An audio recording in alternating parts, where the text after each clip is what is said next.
Cleon, this is a real treat for us. Thank you so much for taking the time to do this. And if you're listening to this, if you're not watching this podcast, you're sitting here in full uniform right now.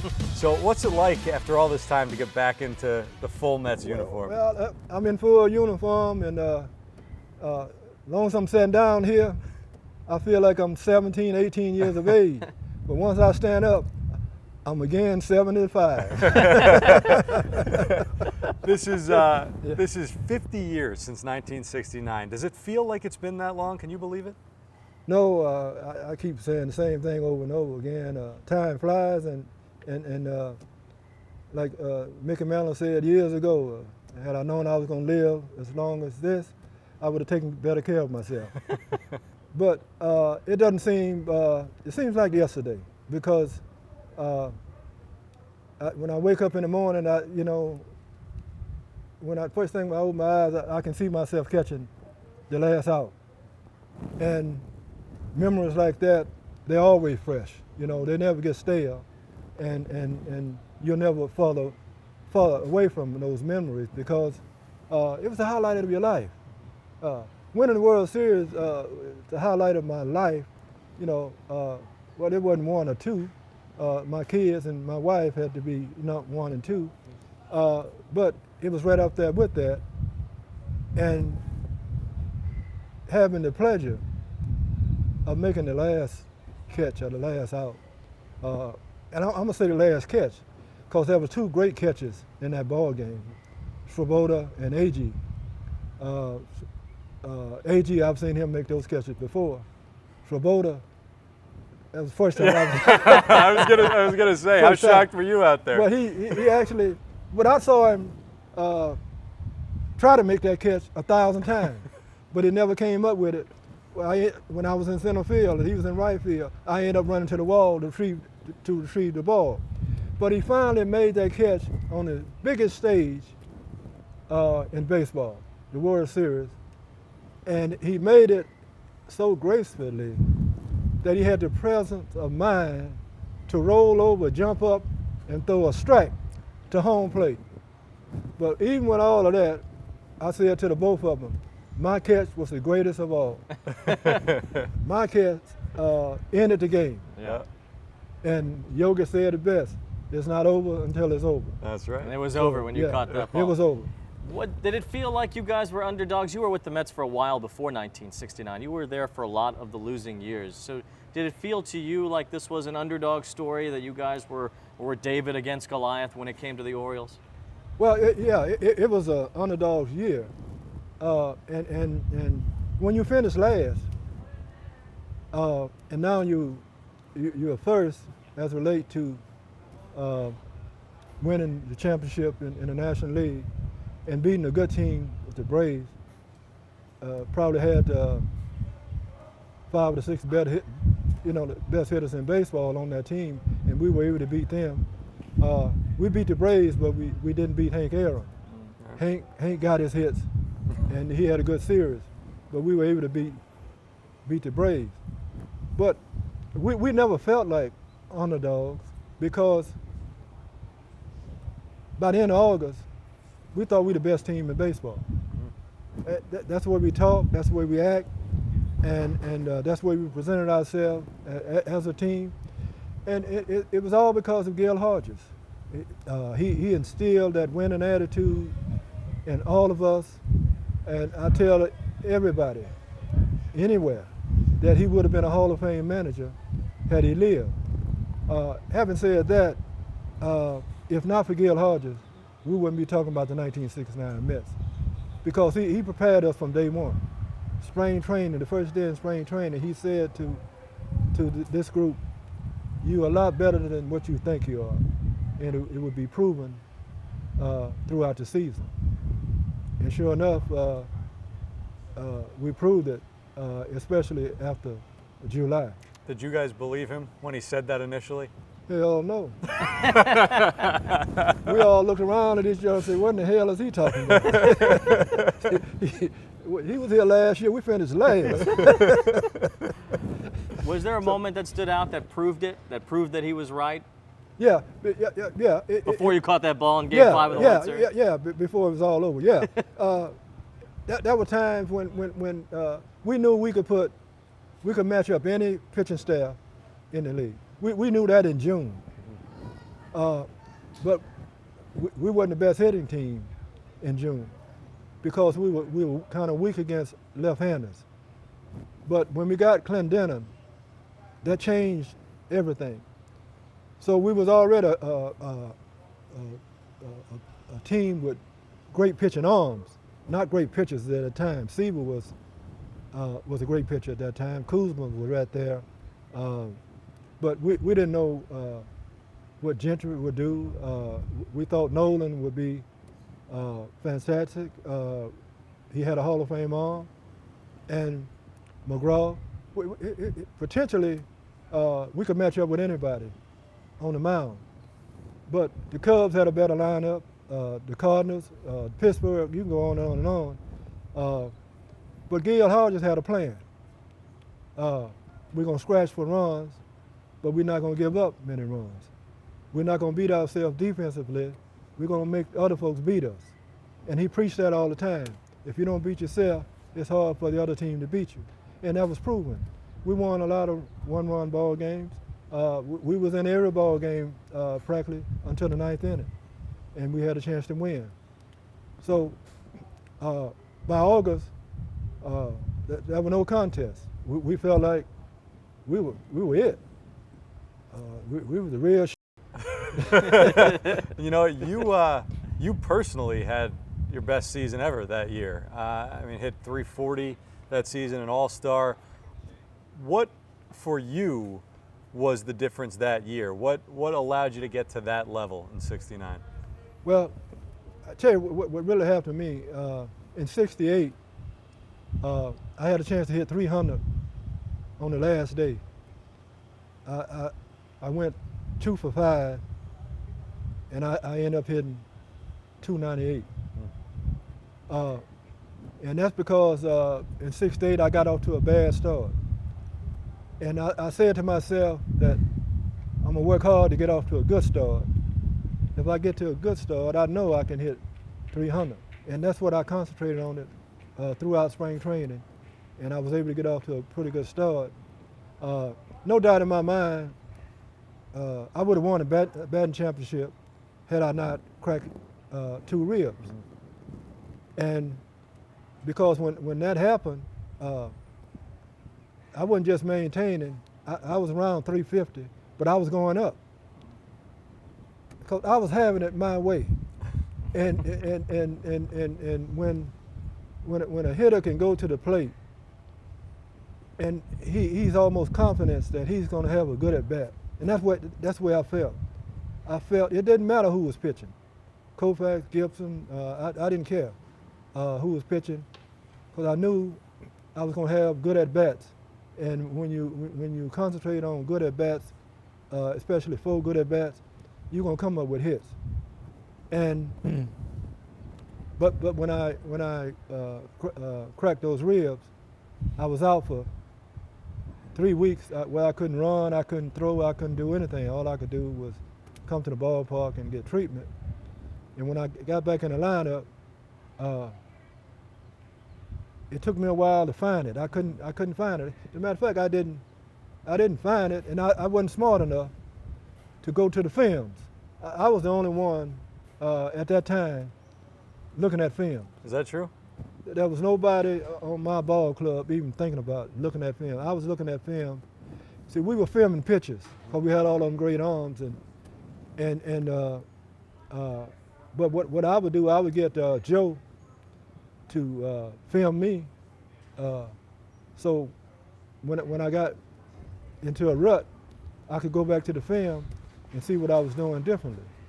But I didn't think about studying the films until it was season that just about ended, because that was a situation where I got pitches that I missed that should have been line drive somewhere, and I just got under it. I just fouled it off, and a month before that, I wasn't missing those pitches. So the hardest person to conquer in this game is yourself. Mm-hmm. See, the guy on the mound doesn't matter. It doesn't matter what he throws, where he throws it. If you're on your game, you're going to have good at bats. And I learned that in '68, and it carried over to '69, which allowed me to have a good start. And I probably would have won the batting championship, and probably would have won it a couple of times after that. But when we lost Gil Hodges, we lost a lot. Yeah. You talked about having a tough time to start 1968. Tommy Agee had a bad year in 1968. It was his first year with the Mets, and then he came back in 1969 and had a great season like you did. You know, a lot of people know that you and Tommy are both from Mobile. They may not know that you went to high school together. You played high school baseball and high school football together. What did it mean to you two guys to end up on the same major league team and eventually winning together? Yeah, well, in '68, when Tommy came over, I said to him, I said, spring training. I said, Gibson pitching today. I said, he's going to find out who you are. He said, what you mean? I said, he's going to throw at you and find out whether you can take it. He's going to find out if you can beat him or not. He said, man, this spring training. I said, I'm telling you what's going to happen. I said, all you got to do is, make sure you duck the first pitch and maybe the second pitch, and then have a good at bat. He won't throw at you. I ain't thinking about Gibson. I face guys. I said, no, you haven't faced anybody like this.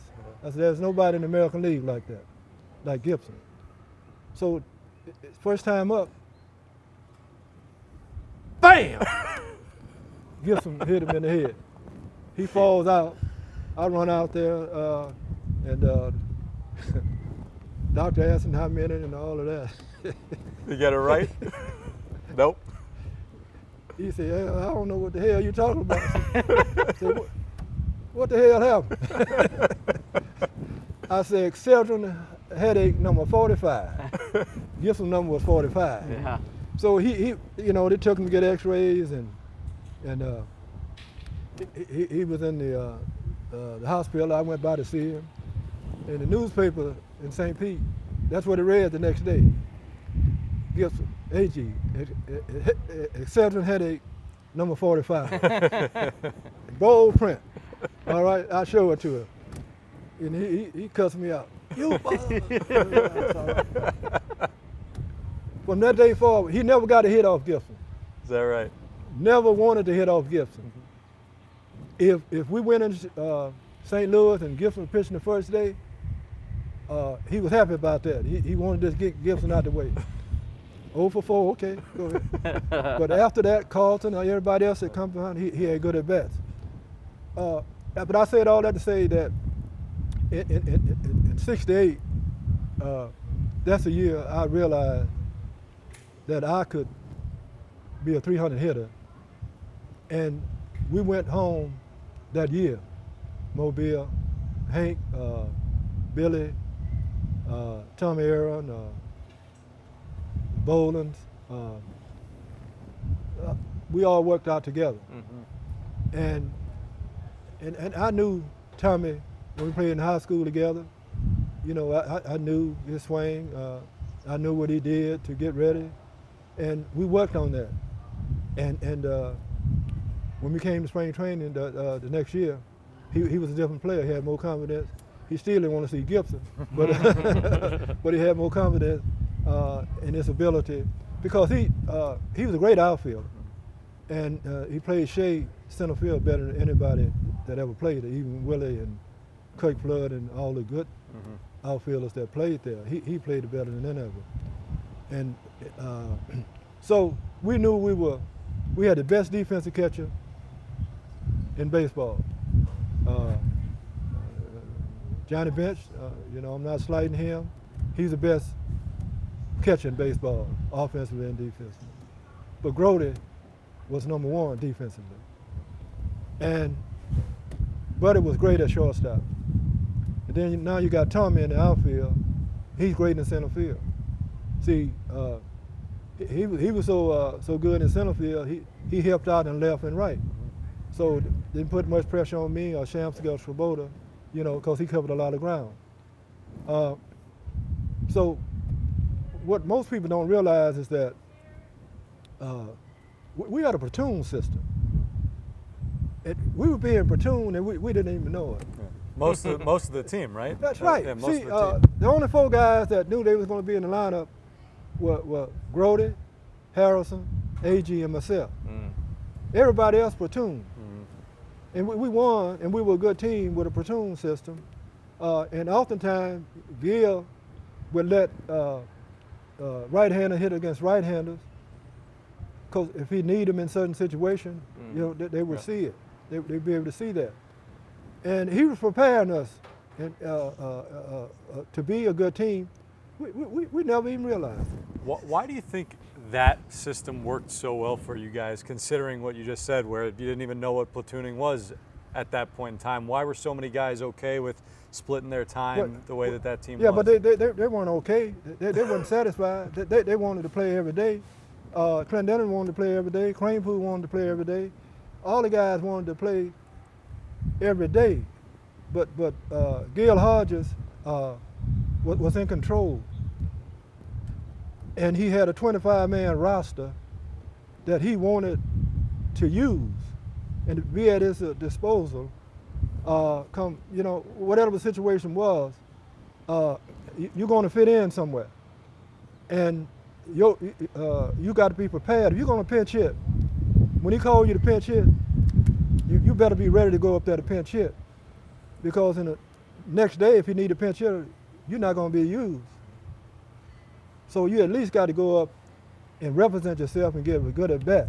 So he prepared us both mentally and physically to play every day, even though guys weren't playing every day. Shamsy was a good enough hitter to play against left-handers and right-handers. So was Cranepool. But Clendenin made us a better ball club against left-handers because he protected me. And for me to get protection, a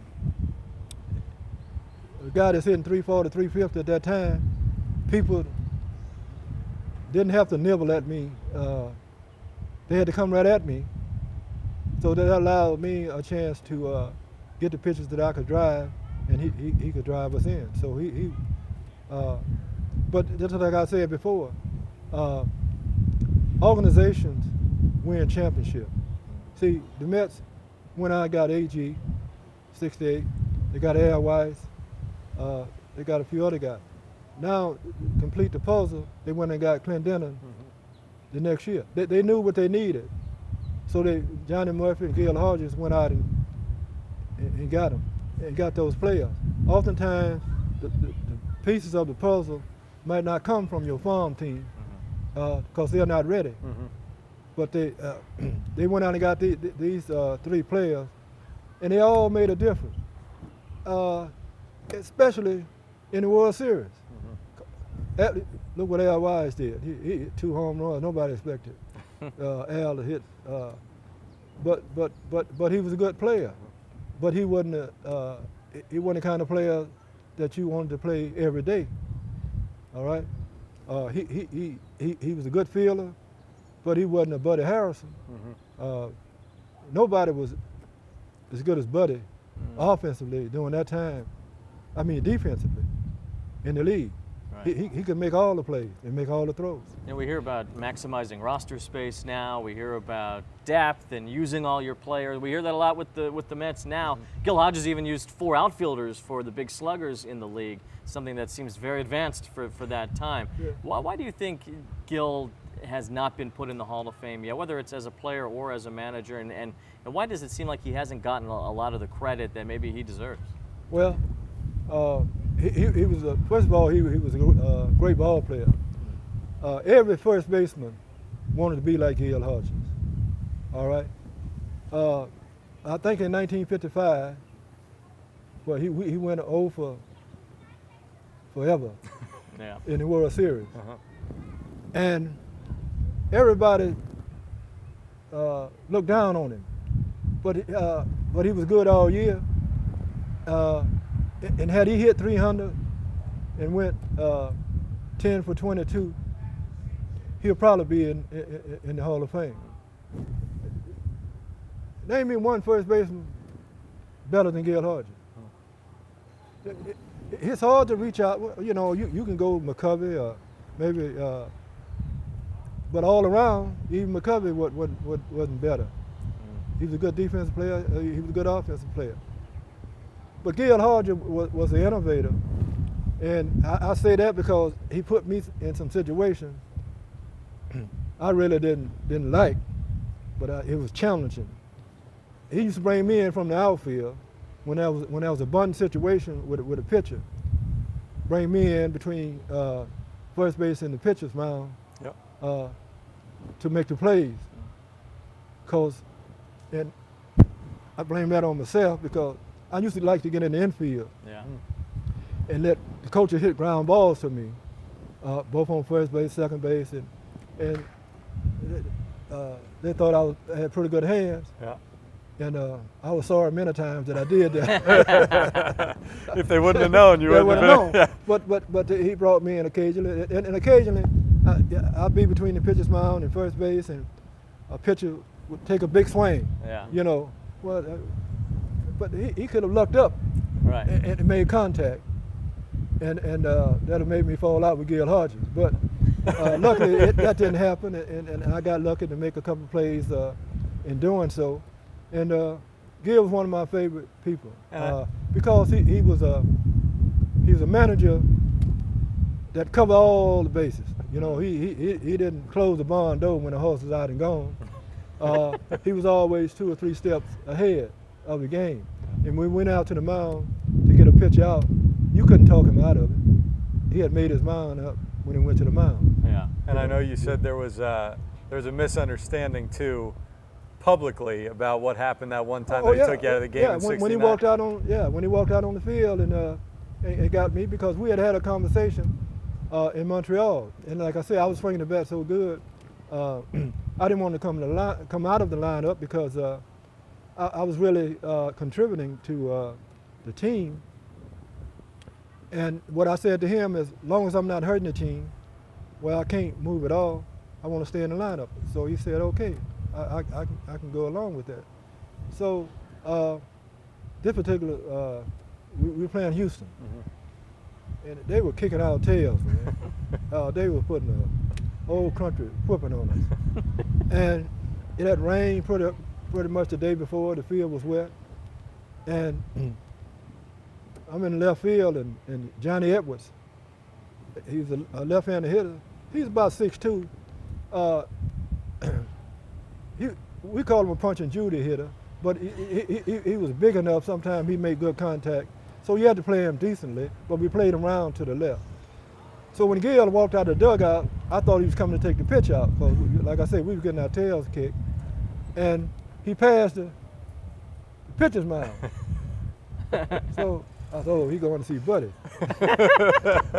So when he got to Buddy, he passed Buddy. I thought, oh, something happened behind me. I look around. I said, what the hell? So he walks up to me. I met him. He walked in. He said, you all right? Yeah, I'm fine, Gil. He said, do you think you could have held him to a single? I said, no way. I said, no.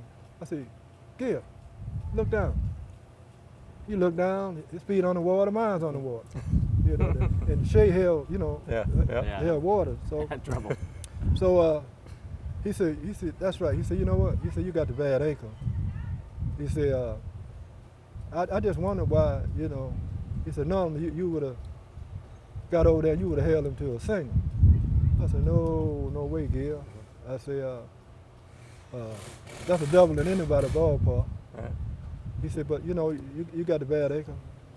So So that's when he took you What out, he said, do you think you ought to come on? I said, yeah, that's fine. Right. I said, okay. We walked off the field, and then in the paper the next day, they say I tore the clubhouse up. I kicked over all the lockers and water coolers, and I never happened. I went inside, and trainer Joe Deere came in and started working on my ankle. I iced it down and whatnot.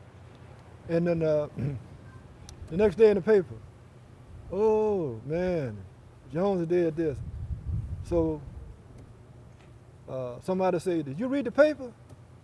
I said, what's it about? He said, it's about you. I said, hell, I know what I'm doing. I don't read about me. Probably something more players in this day Right, should pay attention to, right? Yeah. So, but Gil, greatest manager I played for. Like I said, he's been a Hall of Fame manager. I think he should be in the Hall of Fame. And there was no animosity between us. He respected me as a player. But what he did was ingenious, really, because he woke everybody up. So everybody said, damn, if he goes out there and get Jones, he leading the league. You know what he'll do for us. So man, the team, they just got fired. They woke up. And on the field, working hard, doing all the right things, and it turned us around. And from that day forward, we were a good team. And that was because he could have sit there and let us get our tails kicked and not say or do anything. And we would have never gotten the message. But he sent a message. And I don't know whether it was intentional or what, but he sent a message and everybody got the message. And we all know what happened after that.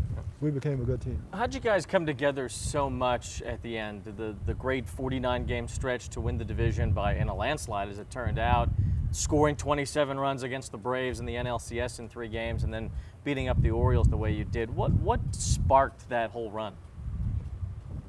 Well, when you know for a fact that you got 4 guys or 5 guys in your rotation that's going to go out and give up 3 runs or less, that's giving you a chance to win the ball game. And that's what we had. We had 5 guys that's going to keep you in the ball game.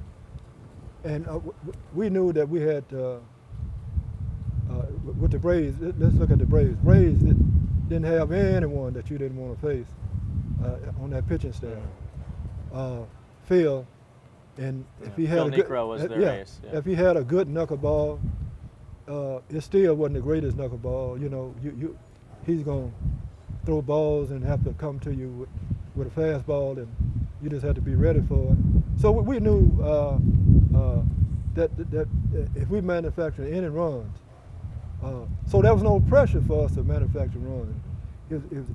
Our thing was to play great defense and give our pitchers a chance to keep us in the ball game. And as a result, we did all the little things. You know, we bunted when you were supposed to bunt. We hit and run. We did all the little things, and everything worked in our favor. So, again, when I watch baseball today, and I don't see any small ball at all, and that's both American League and the National League. I think about how Gil Hodges ran his ball club. It didn't matter. I was hitting 340.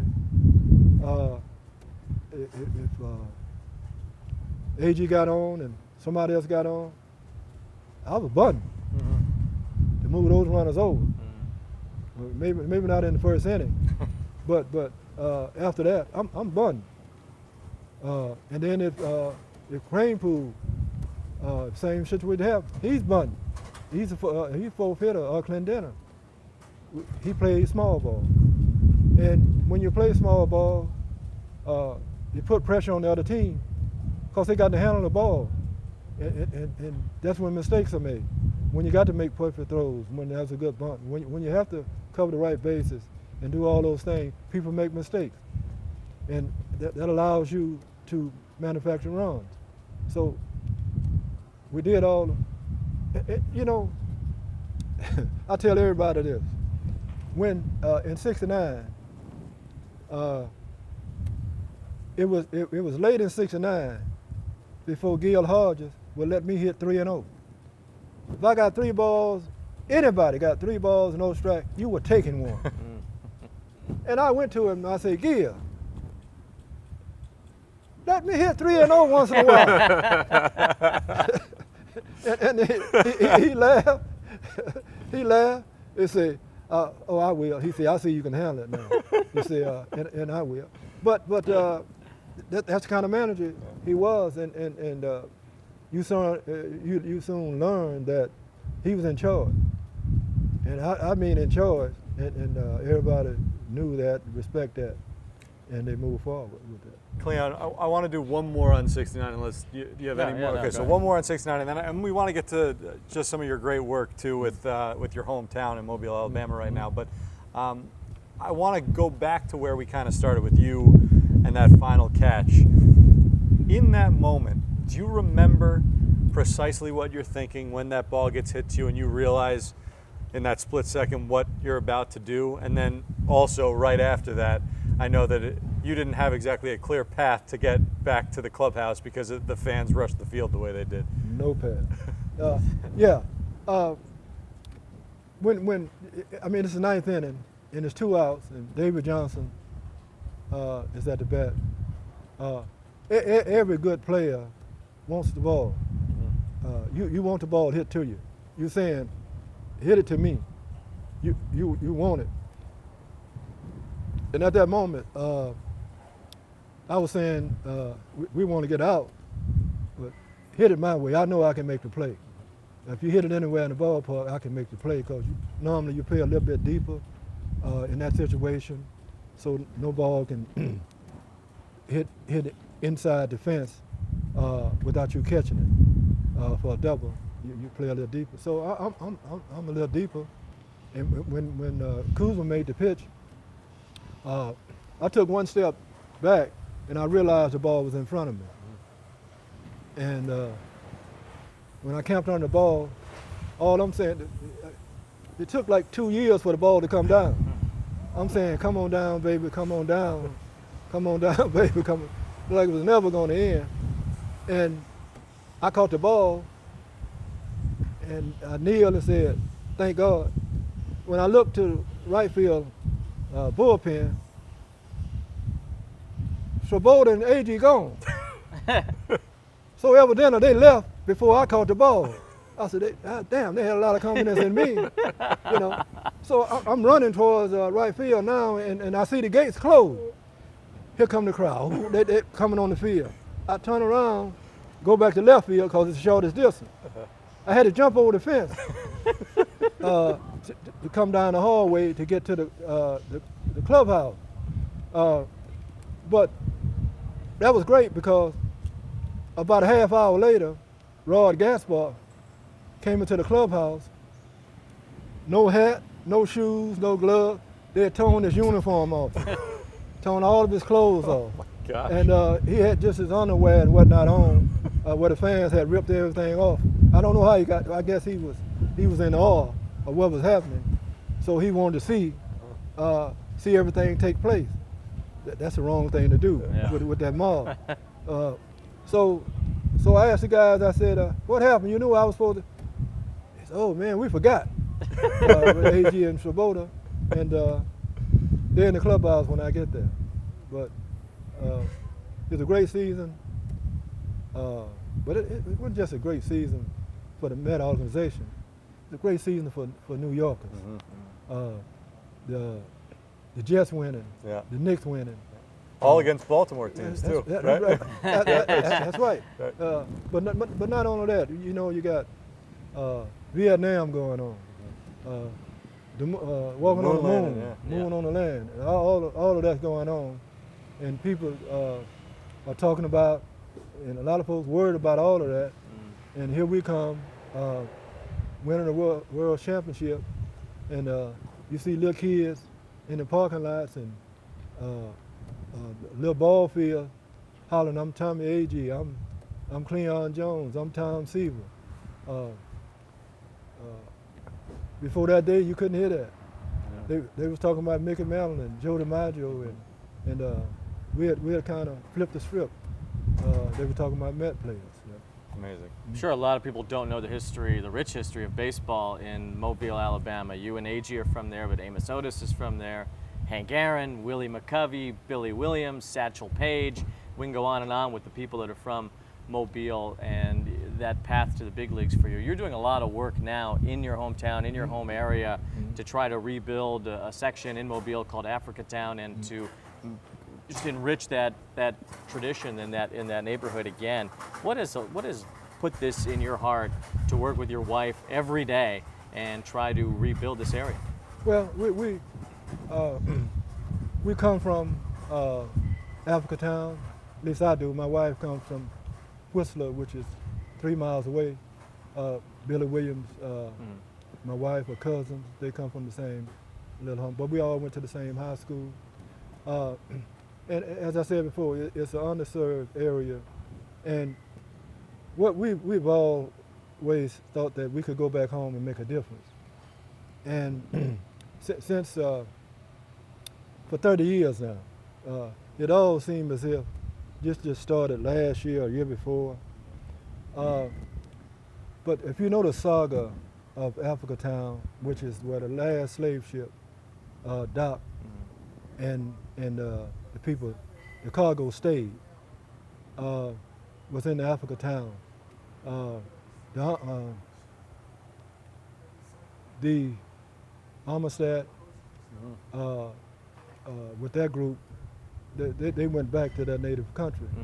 But all of these people stayed in this little area called Africatown and made a home.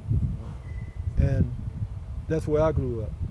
That's where my mother, my grandmother, great-grandmother grew up. So it's an aging community, whereas there probably hadn't been a house built there in 30 years. And most of the dwellings were built in the 30s, the 40s, and 50s that need refurbishing in some way. The school there is one of the oldest schools in the state. Needs a lot of help at the school and the churches. So in order to maintain the history of the school, the community, and the churches, you have to somehow entice people to move back into the community. And the only way you can do that is you build and entice younger folks. The average age in my community now is probably 60 years of age. And so if we don't do something, right now, I'll tell you what we got going. We have a community garden, which is about 8 to 10 acres that we do for the community. We do a farmer's market for health food and health and wellness, and make sure everybody can eat right. And we do things with the homeless, with the elderly, because there's a lot of elderly people in the area. And when you try to tackle all of this each and every day, that's what we do every day. We help people that have been burned out of their homes. We go in and help rebuild the homes, put them back in the home. People who have property that's been passed down from one generation to the next, can't afford to keep the property clean, to pay the taxes. We try to assist in all those things, help keep the property clean. In other words, what we're trying to do is make sure that there's an Africatown tomorrow. And there's a reason for us to preserve the history and the welfare of the community. And the only way we can do that is make sure that people get what they need in the community, whether it be home, health care, or what have you, that we find a way that they can get what they need. And so that's what we do each and every day. But my project now is to build 3 houses in the community, and that's what I'm working to do now. So if I can build 3 houses, and I can get some offspring of the community to move back to the community to help revitalize and fertilize and grow the community, then we're working to some point in time that we're going to have a vibrant community and perpetuate growth. We don't have to worry about our churches being depleted, our schools being depleted or outdated, because numbers matter. When I grew up in the community, it was over 12,000 people in there. Now it's only 1,900 in the community. So I'm working to try to get it back to at least half of that, and that's what we do every day. It's amazing work that you're doing to keep that community going, and I mean, this was so incredible. We could do hours and hours and hours with you, but wonderful to relive those memories. Thank you so much, and we look forward to seeing you at Citi Field for the big celebration. Oh man, look forward to being there. Thank you guys, man. Thank you, Cleon. We need to do this more often, man. Anytime. Anytime. Yeah. Okay. All right. So, we'll bring Jay Horowitz next time. Bring Jay. But I tell everybody, man, we were family long before Pittsburgh Pirates became family. Yeah. This group, and I'm saying on the field and off the field, and we all keep in touch. And I tell everybody, the only person I'm hesitant about calling is Ron Svoboda. You call him, and he does all the talking. And I have to remind him, I said, Ron, I called you. I have something to say. But he goes on, and we talk quite a bit. Well, but we were a close-knit group, even the wives were close-knit. And that's because we love one another. And that wasn't a time that if I came up in the ninth inning and Seaver needed a run to win a ball game, and if I couldn't deliver that run, man, it hurt me to no end. So that's how much we cared about one another, and so it was a good group. I thought we would win 3 or 4 championships with that group, but all the cards have to fall in place. Yeah. And if you don't have the injuries and all the other things, it probably would have happened. And the one that you did win was legendary. Oh yeah, absolutely. That number one. That number one, the first one. Thank you so much, Cleon. All right, man. All right, guys. All right.